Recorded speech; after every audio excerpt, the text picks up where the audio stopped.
called a trick called the Professor's Nightmare. I'm not quite sure why it's called that. It involves 3 ropes, one long, one short, one medium, and one long. And you take each one of the ropes and you move the ends up like this. The goal of the trick is to make the ends of the rope all the same length. And you say, look, we did it, which is kind of a joke because people can see you just folded them up and the ends are down here, or the middles are down here, making them different lengths. But then you take them and you stretch them like that. So now they really are all the same length. That's 1, 2, 3 ropes, all the same length. All you have to do is give it a little snap though, just like that. And you've got a long rope, a short rope, and a medium rope. And I'm going to switch to the down view so you can learn how this trick works. So this is how the Professor's Nightmare works. Really do have one short, one medium, and one long piece of rope. You set them up in your hand like this, so all 3 ends are even at the top. And again, this is the view you're going to show the audience. This is what you see here. But we're going to do it like this so you can see what's going on in my hand. Now, exactly how much of this end stick up above your hand is something you're going to have to play with based on the length of your ropes and the size of your hand, because that's going to be important, and it's what's going to allow the trick to work. And I'll explain exactly why in a moment. You set the strings up in your hand, so the short one is towards your thumb, towards the left, so you're doing this in your left hand. The medium one is in the middle, and the long one is out towards the right, towards your fingers here. Again, set this up so the even length on top. And you'll have to experiment and do the trick a few times, practicing to figure out exactly how much it stick up and kind of get the feel for that.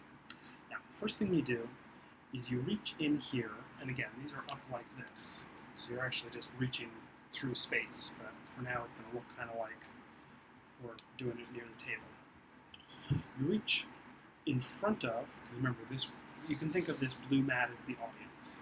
In front of the long rope and behind the medium rope, you're aiming to grab the short piece and pull it up to be equal length. Now, my short piece is a little extra short, but all that's really doing is reach in there to get this short piece in between the 2 other pieces and up even with this.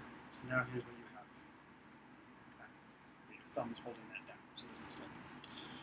Now you're going to reach in front of the long piece and grab the medium piece, stick it right next to the short piece. Again, you're just keeping these in a nice straight line, just like in the order I'm telling you.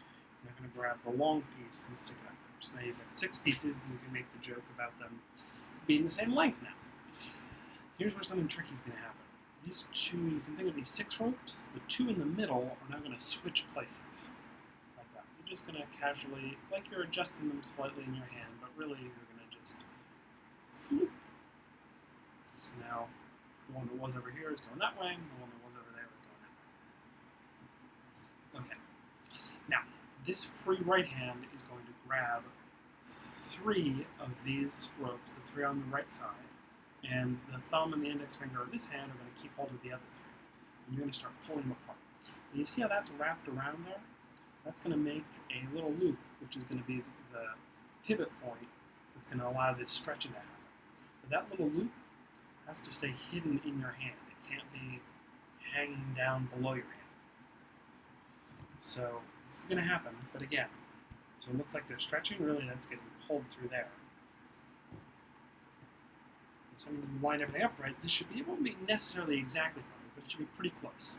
Now you don't want, see my ropes are really short, so that's not going to happen, but if you have these too low down in your hand like that, as opposed to up like this, what will happen is that'll, when you're done with the stretching, stick out of the bottom of your hand, and then people will be able to see that. They don't want them to see that.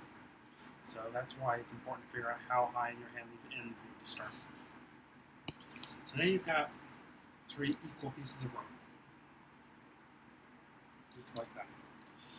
Now here's the count I do to show all 3. I look in my hand and I just kind of open it up a little bit before I grab. It can be a little tricky at first to do this quickly, but you'll get the hang of it. And I grab hold of the single rope, not the ones that are wrapped around here, but the single free medium-sized rope. And I pull that through my hand and count 1, Now as I come back, this is a little tricky. They think you're just pulling another one, but really what's happening is this rope is going in between these two fingers here. See, the index and the thumb are holding that. And that's just going to clip it, and you're just going to grab the other two. We're keeping hold of that and you're transferring it. So that's going to go here, and you're just pulling the other two through. You're keeping that little loop in your hand. You say 2, and you come back and say 3. Really, you're counting the third one as the first one you just counted. Now, if that counts too hard, you don't have to do it. That's just an extra bit you can do. So we've got 3 equal length ropes now, and you can just call it a day with that.